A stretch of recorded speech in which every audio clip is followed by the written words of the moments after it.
¿Cómo están, queridos hermanos y hermanas en Cristo, amigos y familiares que nos estamos viendo a través de la pantalla?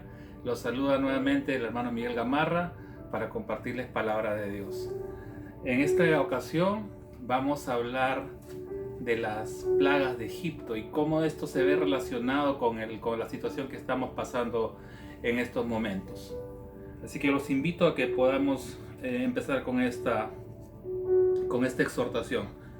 En las circunstancias que estamos pasando en estos momentos por esto de la pandemia del coronavirus o del COVID-19, debemos recordar que Dios siempre nos bendice en todo momento.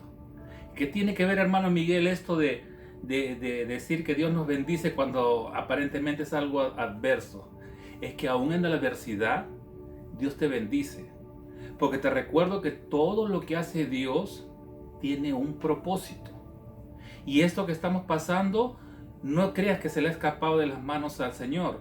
El Señor lo tenía en su agenda, lo tenía en su propósito para cada uno de nosotros, para que podamos nosotros darnos cuenta de muchas cosas. A través de la palabra de Dios podemos aprender. La palabra de Dios es como cuando me toca enseñar, siempre les digo, y a mi familia también cuando tengo clases con ellos, que la palabra de Dios es como si fuera un molde. Esta palabra de Dios, la sagrada palabra de Dios, es como un molde. Lo mismo que cualquier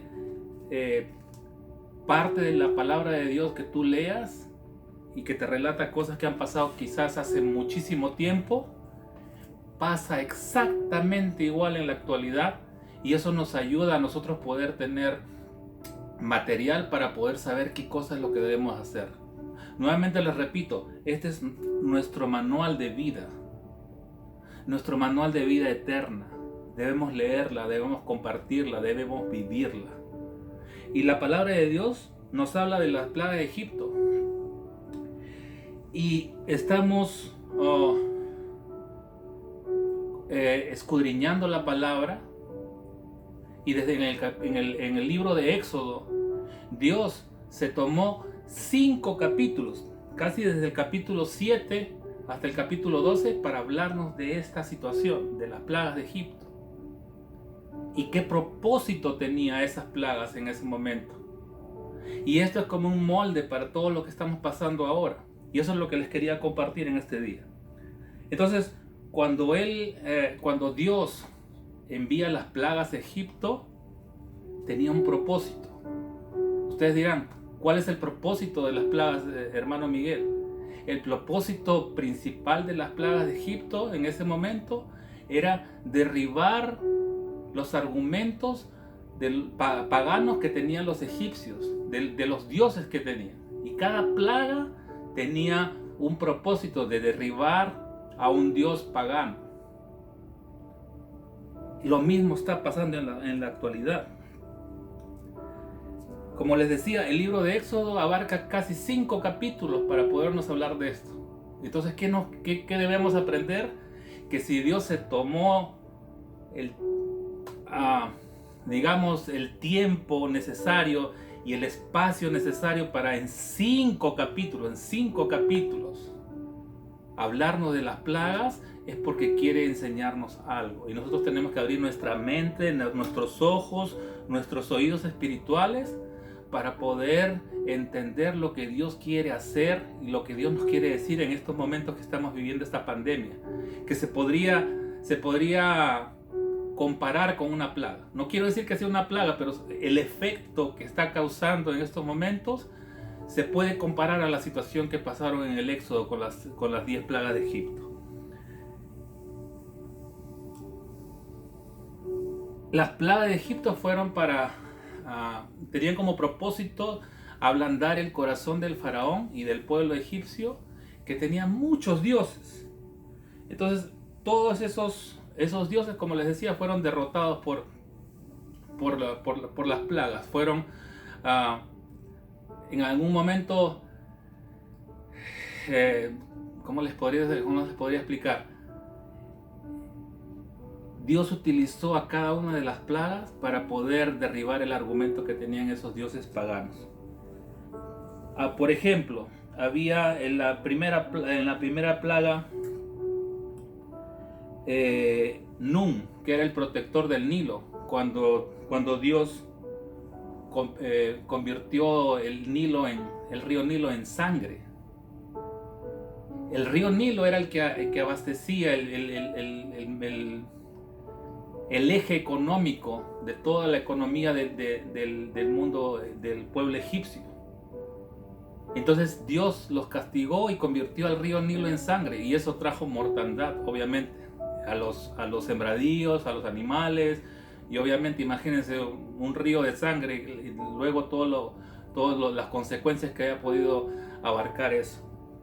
También vamos a mencionar otro dios con D minúscula de los egipcios, que era el dios Anubis, que ellos creían que protegía de la muerte a los faraones. Entonces Dios mandó la plaga de la muerte de los primogénitos para poder derribar ese argumento que tenían ellos. Los faraones eran simples mortales, no podían ser inmortales ni menos eternos.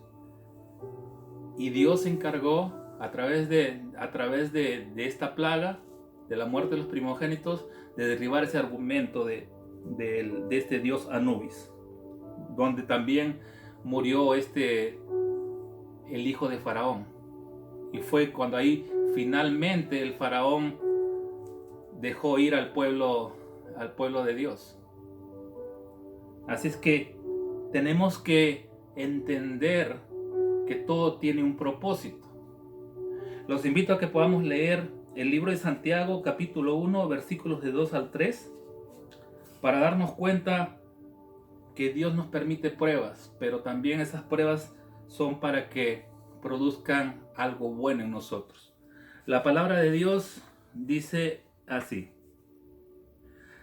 Santiago capítulo 1 versículos del 2 al 3 dice: hermanos míos, tened por sumo gozo cuando os halléis en diversas pruebas, sabiendo que la prueba de vuestra fe produce paciencia. ¿Qué es lo que estamos pasando en estos días? ¿Qué es lo que a veces nos quita la paz? Esa paz que conocemos en el mundo, no la paz de Dios, sino la paz que conocemos en el mundo. ¿Qué es lo que nos quita la estabilidad? Estamos recortados en nuestras habilidades. Muchas veces hay gente que en estos tiempos hay gente que a veces ni siquiera está trabajando, no pueden hacer muchas cosas, gente que le gustaba viajar, gente que le gustaba salir, no lo pueden hacer por todo esto que estamos pasando. Pero la palabra de Dios nos dice que todas esas pruebas tienen un propósito. ¿Cuál es el propósito, hermano Miguel? En el versículo 3 dice: sabiendo que la prueba de vuestra fe produce paciencia. Esta pandemia no es, como dije al comienzo, no es que se le haya escapado de las manos del Señor, ni quiere decir que el Señor sea malo también. Sabemos que tenemos un Dios justo. Y una de las cosas que me he dado cuenta es que el Señor está permitiendo esta pandemia para jalarnos las orejas, para decirnos: hey, aquí estoy yo, no te olvides de mí, no me dejes de lado. Y muchas veces lo hemos hecho.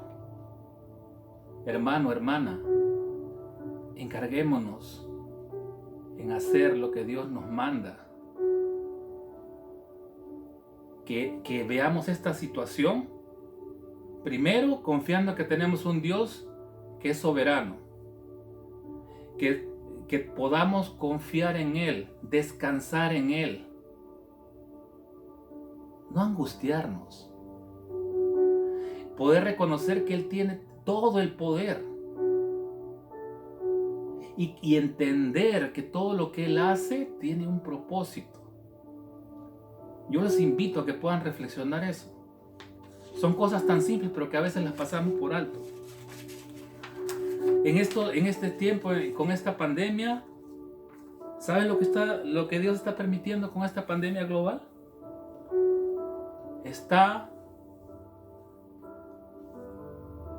derrumbando los argumentos, así como lo hizo en el Éxodo, está derrumbando los argumentos de dioses modernos.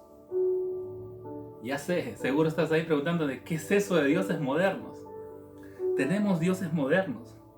¿Y sabes cuáles son? Por ejemplo, te menciono lo que busca el ser humano.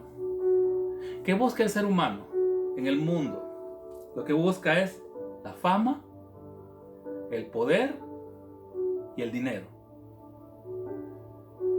Y cuando esas cosas se convierten en nuestro, ¿cómo les puedo ir a decir? Cuando se convierten en nuestra prioridad, si vivo para tener fama, si vivo para buscar poder y si vivo para trabajar para tener dinero, ¿sabes qué estamos haciendo? Estamos dejando de lado a Dios. Y tenemos un Dios y le servimos a un Dios que es celoso. Toda la gloria tiene que ser para Él. Él tiene que estar primero en nuestras vidas. No segundo, no tercero, o no guardado en un closet para sacarlo cuando tenemos una emergencia. Cuando nos pasa algo malo, ahí sacamos, le oramos al Señor hasta que nos haga el milagro y después lo volvemos a poner ahí. No. Dios está derrumbando los ídolos modernos. Los que les mencioné, la fama, el poder y el dinero, son los ídolos más conocidos que pueda tener el ser humano. Pero también podemos tener los otros ídolos, los ídolos que yo les he llamado los ídolos cotidianos de hoy. Y otra vez se preguntarán, hermano Miguel, ¿y qué cosa es eso? Teníamos ídolos cotidianos y probablemente aún los tenemos. ¿Saben cuáles son? Por ejemplo, el fútbol, soccer, el básquetbol, el fútbol americano, el béisbol, los grandes conciertos. ¿Por qué les digo esto? Porque muchas veces dedicamos demasiado tiempo a eso. Cuando va a haber un campeonato, la gente a veces hasta falta al servicio por ver la final o la semifinal. No va a jugar mi equipo favorito. Tanto sea en soccer, tanto sea en béisbol. Cuando hay el Super Bowl aquí, todo se paraliza. Hasta las iglesias pasan el Super Bowl en vivo. Hermanos, el Super Bowl no es primero. El fútbol soccer no es primero. El fútbol americano no es primero. Dios es primero. Y lo dejamos de lado. Cuando nosotros entendamos que tenemos que poner a nuestro Dios primero y poder confiar en Él, te aseguro que la paz de Él te va a invadir.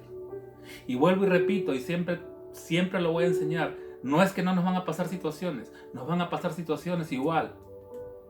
Pero ¿sabes qué? Vamos a tener esa paz, esa tranquilidad y esa confianza de saber que todo lo que pasa es por un motivo, porque Dios quiere que pase.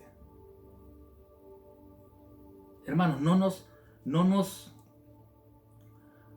nos enfrasquemos, no nos envolvamos, no pongamos todas estas cosas delante del Señor. Te lo pido, hermano, en el nombre de Jesús. Seamos conscientes. Sepamos reconocer a nuestro Dios. Él es el único que puede sacarnos a flote. Él es el único que puede llevarnos de la mano. Es el único que puede abrir puertas y cerrar puertas. Te abrirá puertas de bendición y te cerrará puertas también para lo que no te conviene. Tenemos un Padre que nos ama. Tu hermano, tu hermana, tu familiar o amigo que estás ahí al otro lado. Si tú eres padre, tú me estás entendiendo lo que te estoy diciendo. Nunca tú vas a querer hacerle mal a tus hijos. Cuando los tienes que regañar, los vas a regañar. Cuando los tienes que premiar, los vas a premiar. Pero siempre hay algo en común. Lo haces con amor. Y si nosotros, siendo humanos, hacemos eso, siendo imperfectos, hacemos eso con nuestros hijos, ¿Qué mejor que nuestro Dios? ¿Qué más que nuestro Dios que nos ama con un amor perfecto? Yo te dejo con esa enseñanza para que tú puedas reconocer al Señor, a tu Dios, a nuestro Dios todopoderoso y eterno. Que sea Él el que sea el rey en nuestra vida. Que sea Él el que reine en tu hogar. Que sea Él el que reine en tu trabajo. Que Él sea todo para ti. Yo me despido y te bendigo en el nombre poderoso de Jesús. Y espero que nos podamos ver en el siguiente video. Dios los bendiga.